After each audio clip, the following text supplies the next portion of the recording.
দর্শক, এই মুহূর্তে সচিবালয়ে আছেন সহকর্মী মাহাদি হাসান। মন্ত্রিসভার বৈঠক নিয়ে জানবো তার কাছে। মাহাদি, ঠিক ৯টা ৩০ মিনিটেই সেখানে মন্ত্রিসভার বৈঠক শুরু হয়ে গেছে। সেখানে অংশ নিয়েছেন সংসদ সদস্যরাও। সেখানে এখন পর্যন্ত আপনার কাছে কি তথ্য আছে এবং সেই সাথে জানাবেন যে আজকের এই মন্ত্রিসভার বৈঠকের আলোচ্য বিষয়টি আসলে কি? যদি এরকম কোনো তথ্য আপনার কাছে থেকে থাকে এখন পর্যন্ত আমাদেরকে জানাবেন। মাহাদি।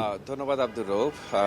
যেটি বলছিলেন যে ৯:৩০টার দিকে মন্ত্রী পরিষদের বৈঠক শুরু হয়েছে। এটি বলা যায় যে নবগঠিত বিএনপি সরকারের প্রথম মন্ত্রী পরিষদ বৈঠক। এই বৈঠকে আমরা দেখেছি যে ইতিমধ্যেই বিভিন্ন মন্ত্রী প্রতিমন্ত্রী তারা বিভিন্নভাবেই মন্ত্রণালয়ে হাজির হয়েছেন, অর্থাৎ ক্যাবিনেট ভবনে হাজির হয়েছেন।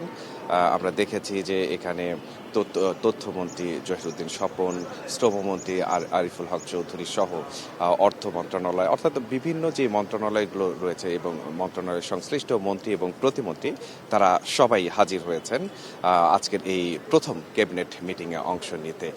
ক্যাবিনেট মিটিংয়ে এজেন্ডা ধরে কথা হবে সে বিষয়ে আমাদের কাছে সুস্পষ্ট কোনো ধারণা নেই। তবে যেটি বলতে পারি যে বিগত যে ৫টি এবং ৬টি বলা যায় ৬টি কার্যদিবস গেছে, সেই ৬টি কার্যদিবসে প্রত্যেক মন্ত্রীর সঙ্গে আলাদাভাবে প্রধানমন্ত্রী তারেক রহমান বৈঠক করেছেন এবং সেখানে সংশ্লিষ্ট মন্ত্রণালয়ের কর্মপরিকল্পনা এবং তাদের যে কার্যপরিধি সে বিষয়ে তিনি বিশদে জানতে চেয়েছেন। সেই জানার আলোকেই পরবর্তীতে যখন আজকে প্রথম ক্যাবিনেট মিটিংটি বসলো, সেই মিটিংয়ে মূলত দেশে যে নীতি নির্ধারণী যে বিষয়গুলো আছে এবং মন্ত্রণালয়গুলো কিভাবে গতিশীল হবে, পাশাপাশি যে কর্ম পরিকল্পনাগুলো নেওয়া হয়েছে। আপনি জানেন যে এই নতুন সরকার ১৮০ দিনের একটি কর্ম পরিকল্পনা ঠিক করেছে, অর্থাৎ ৮০ দিনের এজেন্ডা তারা বাস্তবায়ন করতে চান। সেই এজেন্ডাগুলো বাস্তবায়নের জন্য আসলে কি ধরনের উদ্যোগগুলো প্রয়োজন হবে সে বিষয়ে এই মন্ত্রিসভায় আলোচনা হবে। তো এই মন্ত্রিসভার বৈঠক পরবর্তী নিশ্চয়ই মন্ত্রীরা বেরিয়ে আসলে আমরা সে বিষয়ে বিস্তারিত জানিয়ে দিতে পারবো। এর বাইরে বলে রাখি যে প্রধানমন্ত্রী আজকে তার আরও দুটি কর্মসূচি রয়েছে। ২১শে পদক প্রদান অনুষ্ঠান তিনি ওসমানী স্মৃতি মিলনায়তনে অনুষ্ঠিত হবে, যেটি সেখানে ১১টায় তিনি উপস্থিত থাকবেন। এর পাশাপাশি বেলা ১:৩০টায় অমর ২১শে বইমেলার আজকে আনুষ্ঠানিক উদ্বোধন হচ্ছে, সেই অনুষ্ঠানেও তিনি থাকবেন।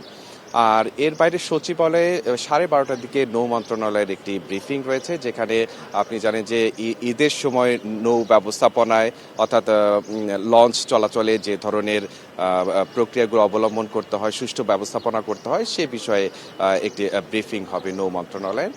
সে বিষয়টিও আমরা খোঁজখবর রাখছি। মূলত সচিবালয় কেন্দ্রিক আজকে যে কর্মসূচিগুলো রয়েছে প্রধানমন্ত্রী এবং অন্যান্য মন্ত্রণালয়ের, আমার কাছে এতটুকুই তথ্য।